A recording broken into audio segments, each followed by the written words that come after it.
ዋጓን ዩቲዩብ ዋጓን ገነርስ ዋጓን አርሰናላውያን እንደምን አደራችሁ እንደምን ዋላችሁ እንደምን አመሻችሁ በያላችሁበት ሀገር ሰዓት አቆጣጠር እንደምን ከረማችሁ ሳሚ ነኝ ለማታቁኝ የዩቲዩብ ቻናሌ ስም ሳሚ ገነር ይባላል አዲስ ከሆናችሁና ስለ አርሰናል መስማት የሚመቻችሁ እንዲሁም የአርሰናል ደጋፊዎች ከሆናችሁ ምን ጠብቃላችሁ ሰብስክራይብ በተኗን በመጫን ቤተሰብ መሆን ትችላላችሁ እንዲሁም ነባሮች ላይክ ሼር እንዲሁም ኮሜንት ሴክሽን ላይ ሐሳብ አስተያየታችሁን በመስጠት ዩቲዩብ ቻናላችንን ሞቅ ደመቅ እንድታደርጉ ስንል እንጠይቃለሁ። የፕሪሚየር ሊግ ሊጠናቀቅ ነውና በዚያ አጋጣሚ የተወሰኑ ሐሳቦች አሉኝ። ስቴዲየም ቱር እና አዲሱን ማሊያም ደግሞ ኤምሬትስ ስታዲየም ሾፕ ሄዶ ቭሎግ ነገር የመስራት ሐሳብ አለኝ። ይሰራ የምትሉ ካላችሁ ኮሜንት ሴክሽን ላይ እስኪ ሐሳባችሁን ማወቅ ፈልጋለሁ። ተመልሰናል። በእንግሊዝ ፕሪሚየር ሊግ የ37ኛ ሳምንት ጨዋታ ኤምሬትስ ስቴዲየም ላይ አርሰናል የሁለተኛ ደረጃነቱን ለማስጠበቅ የሚያደርገው ትልቅ ጨዋታ ይጠበቃል። በዚህ ሲዝን አስቸጋሪ ቲሞች ለአርሰናል ከነበሩት አንደኛው በኔ አመለካከት ደግሞ ግንባር ቀደሙ የምለው ኒውካስትል ዩናይትድ ነው። ነገ በሜዳው አርሰናል የሚያስተናግደው ዲስ ሲዝን ኒውካስትል ዩናይትድን ማሸነፍ አልቻለም ብቻ ሳይሆን 3 ጊዜ ተገናኝተው ሶስቱንም ኒውካስትል ዩናይትዶች አሸንፈዋል። ሁለቱን ጨዋታ በካራቦ ካፕ በሜዳቸውና በሜዳችን ሴሚፋይናል ካራቦ ካፕ ማለት ነው። አንደኛው ደግሞ ሴንት ጄምስ ፓርክ የተደረገው በሜዳቸው የፕሪሚየር ሊግ ጨዋታ ነው። አሌክሳንደር ኢሳቅ ባስቆጠረው ጎል 1-0 ማሸነፋቸው እሱ ጨዋታም የሚታወስ ነው። የካራቦ ካፕ ጨዋታ ላይ ደግሞ ኢሳቅ እና ጎርደን አንደኛውን ላይ 2-0 በሆነ ውጤት ነበረ 4-0 በድምር ውጤት ያሸነፉት አርሰናል በሶስቱም የኒውካስትልን አግኝተን በገጠምናቸው ጨዋታ ላይ አንድም ጎል ማስቆጠር አልቻለም። ይሄ በጣም አስከፊ ሪከርድ ነው።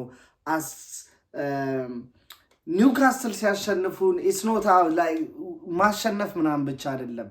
በጣም የሚደብረኝ ነገር ኒውካስትል ጋር ሄደን ስንሸነፍ ሲያሸንፉን ነግረውን ነው። በቃ ይሄ ድክመታችንን ነግረውን የሚያሸንፉን አይነት ቲሞች ናቸው።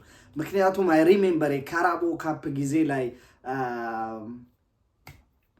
የሃቨርትዝ እና የጄሱስ መጎዳትን ተከትሎ አርሰናል ስትራይከር እየተባለ በሚጮሁበት ጊዜ ላይ ያኔ የአርሰናል ሙሉ ቦርዶቹ ሳያስፈርሙ ተጫዋች ጃንዋሪ ትራንስፈር ዊንዶን እንዳጠናቀቁ ታስታውሳላችሁ። ከዛም በነበረን የሴሚፋይናል ግንኙነት ላይ ሁለቱም ጨዋታ ላይ ልዩነት ፈጣሪ የነበረው አሌክሳንደር ኢሳቅ ነበረ። እሱንም ብዙ ጊዜ አርሰናል ያስፈርሟል ተብሎ ሲጠበቅ ነበረ።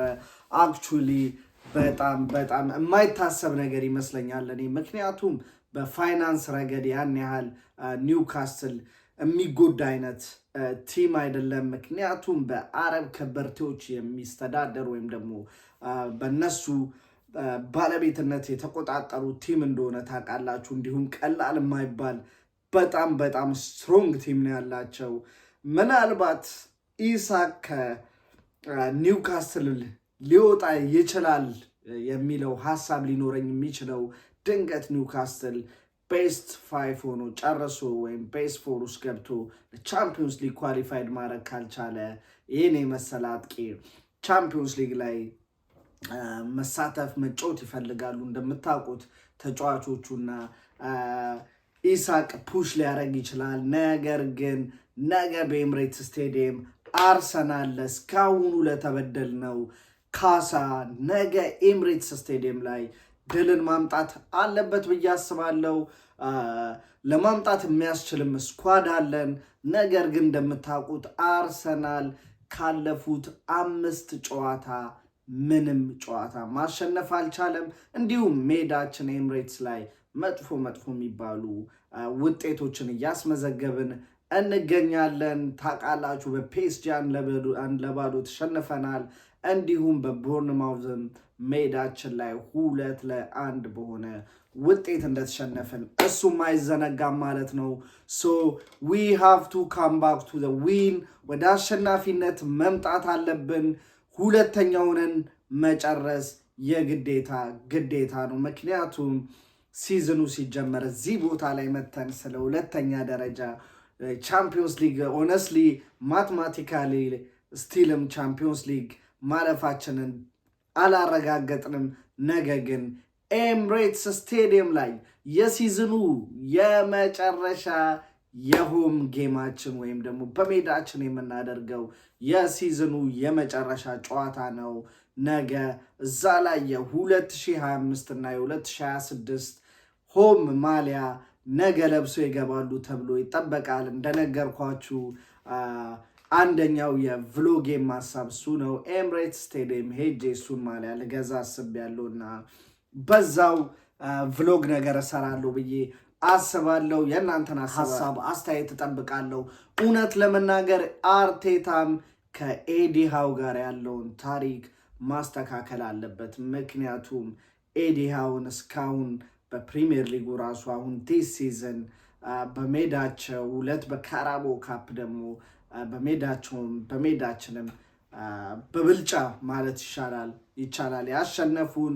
የኒውካስትል ትልቁ ኃይላቸው ምንድነው?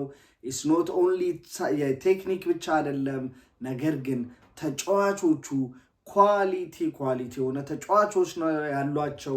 ሜዳ ላይ በአንዲት ቅጽበት ውጤት መቀየር የሚችሉ ተጫዋቾች አሏቸው። እንደምታውቁት እነ አሌክሳንደር ኢሳቅ እንዲሁም የመስመር ተጫዋቹ ጎርደንም እንዳለ ታውቃላችሁ። እንዲሁም የመሃል ሜዳ ታጋይ ተጫዋቾቻቸውም አይረሱም። እነ ብሩኖ ጎማሬዝ፣ ቶናሊ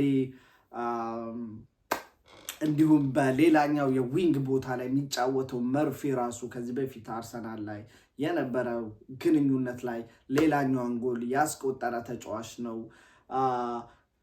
ኳይት አስፈሪ የሚባል ቲም ነው ያላቸው። እሱ ብቻ አይደለም፣ ኒውካስትል ማለት አጫወቱ የደጋፊውን ባህሪ የሚያሳይ አግሬሲቭ፣ በጣም ታጋይ፣ መሃል ሜዳውን በኃይል መቆጣጠር የሚፈልግ የመሃል ሜዳ ክፍል ተጫዋቾች ያሉት ቲም ነው። ዘንድሮ ኒውካስትል ስኬታማ ዓመትን ያሳለፈ ይገኛል። እውነት ለመናገር ቻምፒዮንስ ሊግ መግባታቸውን ሊያረጋግጡ ከጫፍ ከደረሱ ቲሞች አንዱ ነው። በ2 ነጥብ ብቻ ነው እኛ ቀድመን ወደፊት የምንገኘው ማለት ነው።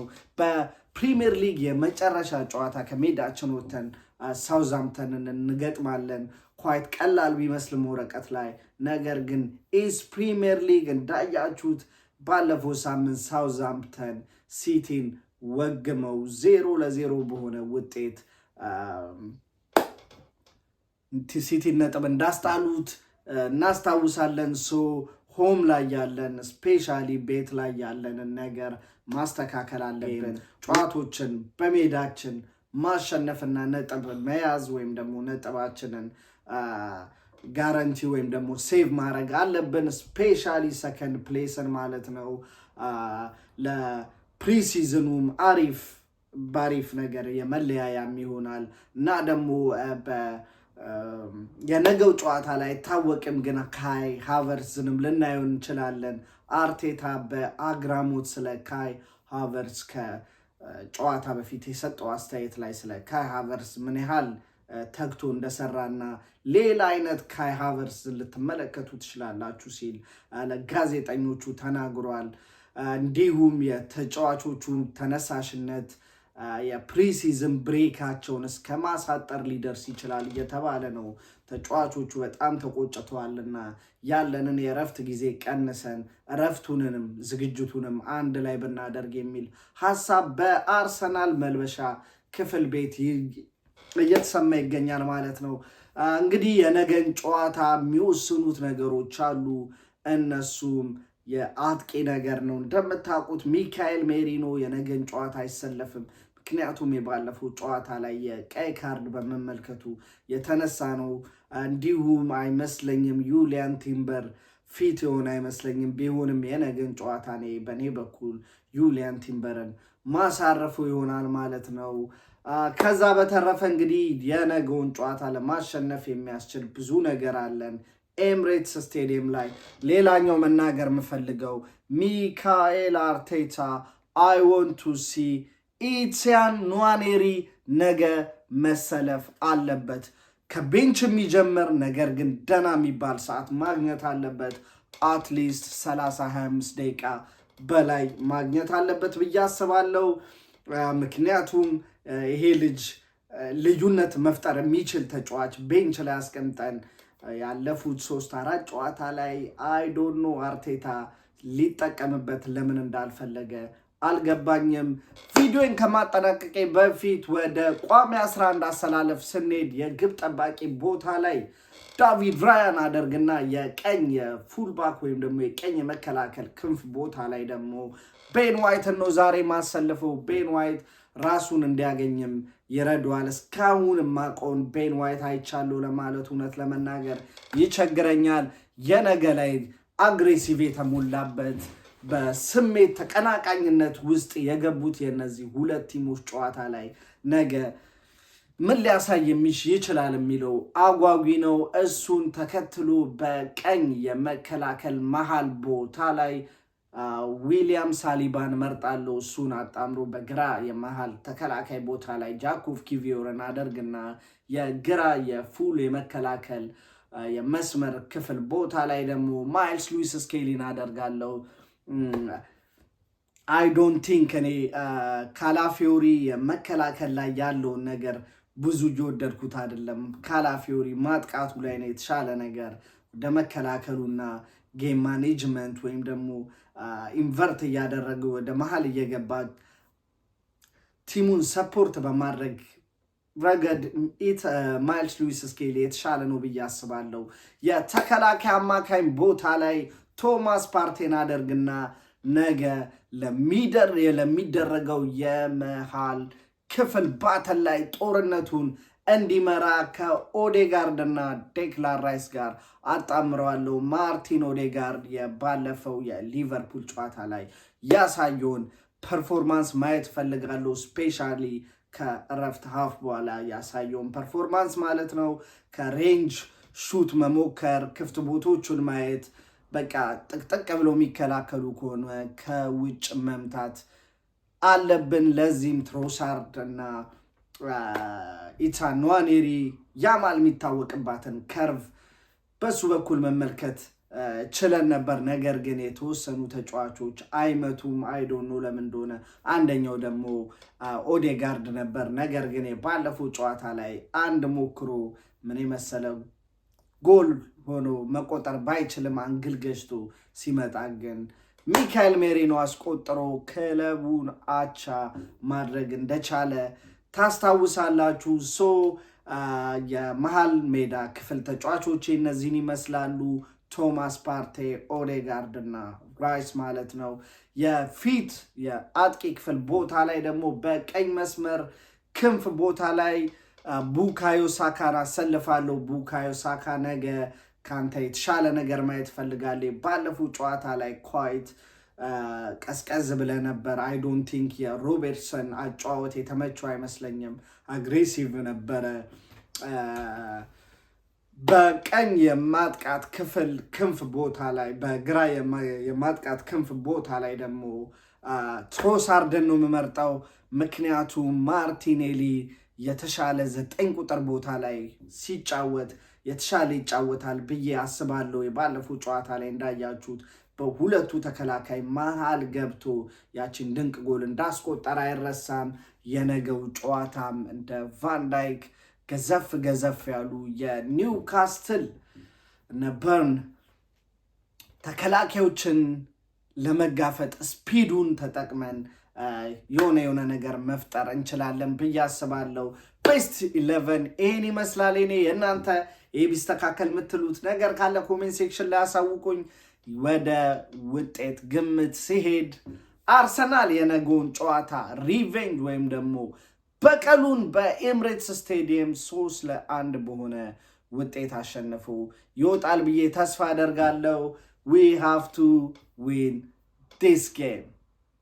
የኤምሬትስ የመጨረሻው የሲዝን ጨዋታን በአሸናፊነት መደምደም አለብን። ይሄን ይመስላል የዛሬ ቪዲዮ። ከወደዳችሁት ላይክ፣ ካልወደዳችሁትም ላይክ። ሳሚ ነበርኩ። I'm out. Peace.